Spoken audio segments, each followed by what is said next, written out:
Alright, hello and welcome back to Ashgabat Cat's Let's Play That. The familiar green startup sequence means it's a Neo Geo game. So let's take a look and see what it is. Now, in the past I've said that every Neo Geo game is good. No, that's obviously an exaggeration. I would never say something like that. Instead, what I say is the Neo Geo game had a larger than average percentage of good games to bad games. And so, now, Fight Fever, I've never heard of. Now, it's a fighting game on the Neo Geo, so in theory we're in good stead.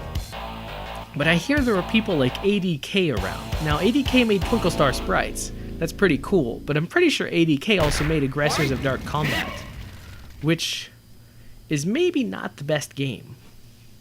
Oh my gosh, this is Viccom? Okay, let's turn the volume down just to teach more. They do like their shouting in this game. Oh, it's not even Viacom, it's Viccom. Oh, alright, how to play. This is the first time I've ever felt obligated to figure out how to play. Oh, never mind. Okay, so it's just like King of Fighters. No verse mode for me. That's the dangers of playing MAME alone. Oh, so we can't play as the Super Master in the middle. Can we just... Oh, alright. This guy for surezies. Chin Tao. I'm sure that's an accurate and entirely tasteful representation of whatever it is he's supposed to be. Oh, that's kind of interesting, because you start out kind of nearby your opponent, and is it me, or are my buttons already kind of unmapped? Because I'm pretty sure some of these should be more punch. Wow, she just goes all out on you. Like, there is no mercy. Now, I mean, you see that little level 4 in the bottom, and that's the Neo Geo difficulty indicator, and every Neo Geo game kind of shows you that, or at least has that running in the background. Now, why did they implement this? I don't know. No other arcade systems have, like, built-in difficulties or customizable difficulties or anything like that. But the Neo Geo just decided, hey, we should do this. I don't want to say that's part of what makes the Neo Geo a quality system, but it certainly doesn't hurt. But what they don't tell you, level 4 is standard MVS, right? Level 4 is pretty friggin' hard. Like, you have to really know what you're doing, and considering that at this point I know so little about this game, I don't even think there are special moves. Well, obviously there are special moves, I can't do them. They can. So, I mean, it may have looked like I was flailing ineffectually, but trust me, I was trying to do stuff. Alright, let's back to circuit mode. Well, okay, if you can't beat them, join them. Oh, okay, so you can choose who the computer is, which is disappointing because I wanted to be the blue costume for this girl. Alright, well, let's fight this next guy, and if he turns out to be cheap, then we'll try to play as him, and then fight the next guy. Alright, so, oh, okay, so you do a Hadouken with what may or may not be kick, and... Oh, okay, so that's the lightning kick. Wow, that takes a long time. Although the CPU just really let me sit there. He's like, you're fine. You're good for it. Hey, walk into my trap, why don't you? Wow, this guy is so cheap. Which is to say, I know who we're gonna play as next. Yeah, it seems like this borrows a little more from the Fatal Fury Street Fighter II era of gameplay rather than the ultra-refined, pretty gosh darn sweet King of Fighters. Or even Garou Mark of the Wolves. Although Garou Mark of the Wolves is essentially SNK's take on Street Fighter 3. That's not to minimize it. Street Fighter 3 is arguably the best one. And so you play Garou Mark of the Wolves and it's like Fatal Fury, that's arguably the best one. I mean, the old ones have their charms. Some of the Kim Kafkawan themes can be really good. But then you just play Garou Mark of the Wolves and it's just this completely... it's this complete experience. Even if Kim Kafkawan is not technically in the game. But I mean, you get like Rock, and Rock's pretty cool too, if not a little too cool maybe. Input your name. So we struggled our way onto the high scores list. Wow, I never knew how many letters there were until T. Alright, so this guy seems to be the guy to play. And this guy seems to be the guy we'll play against. Calorio.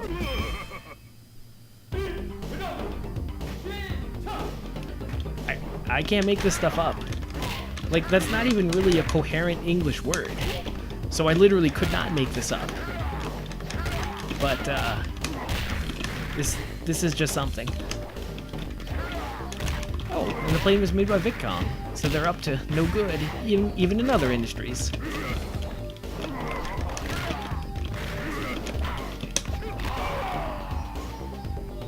And, well, I may have gotten my butt handed to me again. I feel like I did better that time. Not good, but better that time.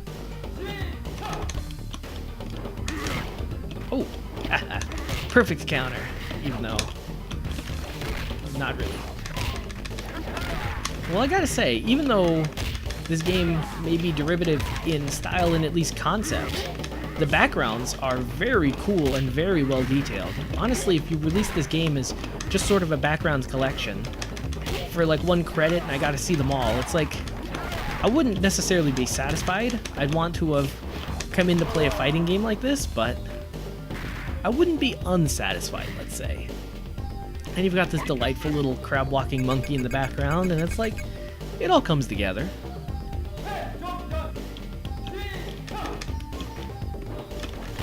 Alright, so I found a dominant strategy. Use this guy and use his jump kick. He thinks he's Kirk or something because he's got a mean jump kick. Now, yeah, a lot of fighting games, it's like you do have to resort to cheap tactics like this if you want to actually beat the CPU. This seems a lot more like the Street Fighter II school of thought in gameplay design, rather than the King of Fighters sort of cool moves kind of gameplay design. So Street Fighter II, like, yeah, every character has like 6 or come on, I feel victory. That's nonsense. Victory was there, I had it. Blanca is always so cheap. I hate that guy. Oh, so you can just hold the direction and it moves almost as fast as you can bash directions. Alright, well, you know the rules. He beat me, so now I become him. I feel like I've seen this Freddy Krueger guy before. Oh, I think I've seen him on Mugen. Or no, Salty Bet. Oh my gosh, that's hilarious. So now I know the origin of yet more Salty Bet characters. That's not something I necessarily wanted to. Oh my gosh. How come Blanco was so good against me? He is just like taking me to town, showing me the ropes, and then just taking me out again to the bridgeway, and then just telling me, it's like, hey man, you better get out of town. You don't have to leave, but I don't want to see your face anymore. Oh my gosh. You know what? I can't fight against this guy. He's just so overwhelming, which makes it all the more exciting when I get to play as Face Mask Guile. They even have like the helicopter in. Okay, so it's not a jet. Fair enough. But you have the same guy leaning on a trash can, just kind of like cheering you on in the fight. It's like, really? Really? We're going with that now. Okay, we already know he sucks. So let's go on to Discount Ken. They even changed his colors to be like red again, and it's like, oh my gosh, you can't make this copyright infringement too blatant, or else you might get sued. Oh, interesting. So Discount Ken is from Mexico. Alright, so through a rigorous scientific process, I've determined that this is the best character in the game. So this will be my one shot at beating some guy, because if not, then I'll be Discount Ken. Oh my god, oh. Do that again for me, please, Ken. Not that one. The one where you spin uncontrollably throughout the screen. No. Okay, fine. I can't bait him into doing it. I can just make him want to do it. Okay, never mind. Discount Ken is the best. Oh, his name is Kim Hoon. That's like 7 characters different from Kim Kafkawan? It's closer than Nick Commando. Oh my gosh, and then he does the spin. I mean, okay, let's be honest. When Ryu does his Soryu Tetsatsun Ken, like, it's a really weird move. Like, okay, he's like spinning in the air, but he's like moving. But it's like at the same time, it's like, okay, I can see at least a physical basis for this. It's like, it's a spin kick, just kind of gussied up. But then, like, the way he does it, the way Kim Hoon does it, he just like spins all around, like spin like that, and it's just like, oh my god, This is absolute nonsense. I want to do that on someone. Come on, stand still, Hoops, man. Oh, he can spin too. Okay. Are there controls? Honestly, the enemy is just so like relentless in attacking.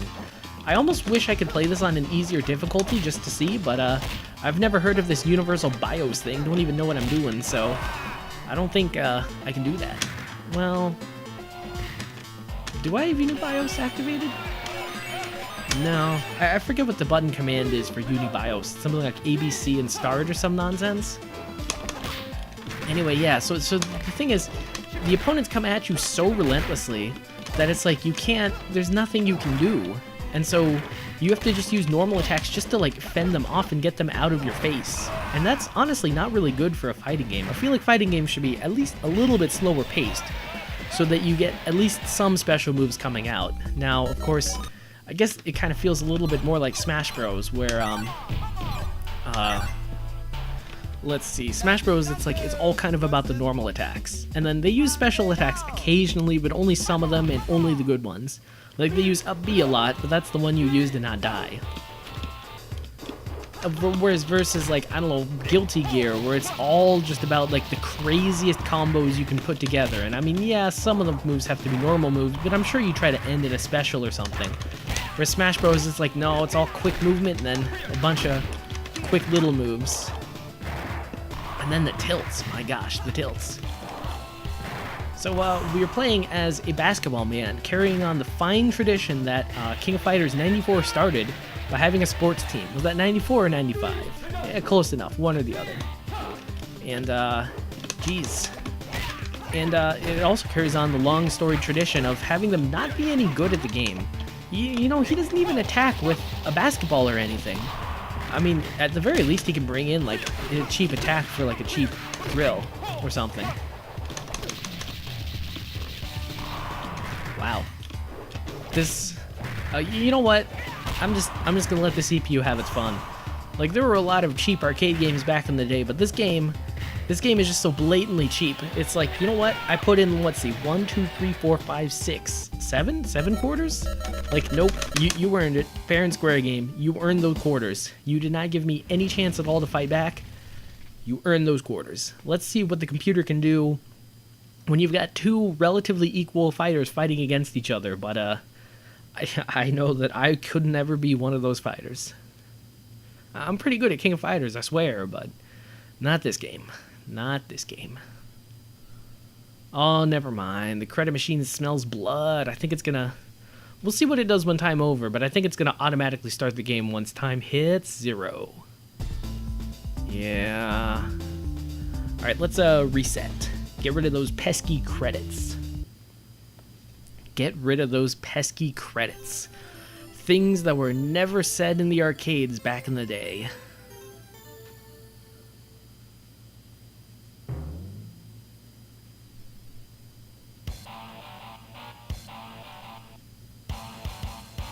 Well, this is back to the intro. The intro at least looks really cool. But, the rest of it, I could give it, I could take it.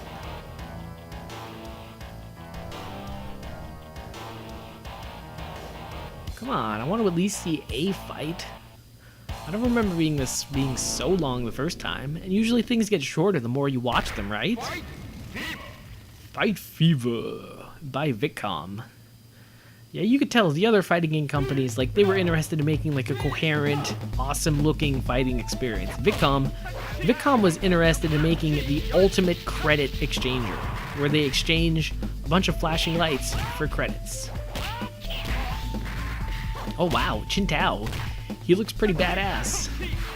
Unfortunately, I know that all of the characters in the game are just way harder to play than, watching the CPU fight, which is really weird, because, I mean, King of Fighters, like, once you get the hang of it, those moves aren't terribly hard to do, and as long as you're not playing a tricky character like some of those Ikari team guys, then it is more or less handleable. But then you play as, but then you start playing this game, and it's a muddled mess. And in fact, you play something like Garo Mark of the Wolves, and it's even better because they streamlined all the moves, so it's either all Dragon Punches or Hadokens, and that's it. You either go towards them or against them or whatever. There were a few half circles, but I mean, whatever. The wrestling guy is a full circle, but that's why we don't play wrestling characters, am I right? But this game just goes like full Street Fighter 2. Like, I feel like Street Fighter 2, even though the moves were on the board, like you could actually see what moves they had, like it was still this very arcane art. Like, how do you actually do the special moves in Street Fighter? And I feel like there was this sort of arcane knowledge that was passed through generations of arcade players. And then ultimately filtered down to this game where nobody knows any of the moves, but I don't have the marquee that tells me all the moves. So that is extra disappointing. Now, if I wanted to be hilarious, I could use the marquee that has all the moves as my overlay. And then it's like, for you guys, you'll have the dramatic irony of knowing the moves the entire time. That wouldn't actually be interesting, for either of us, so I won't do it, but I could. Well, this was a surprisingly interesting game. Not, like, good per se, but some of the backgrounds were pretty sweet, right? Well, on that note, this cat's got a scat.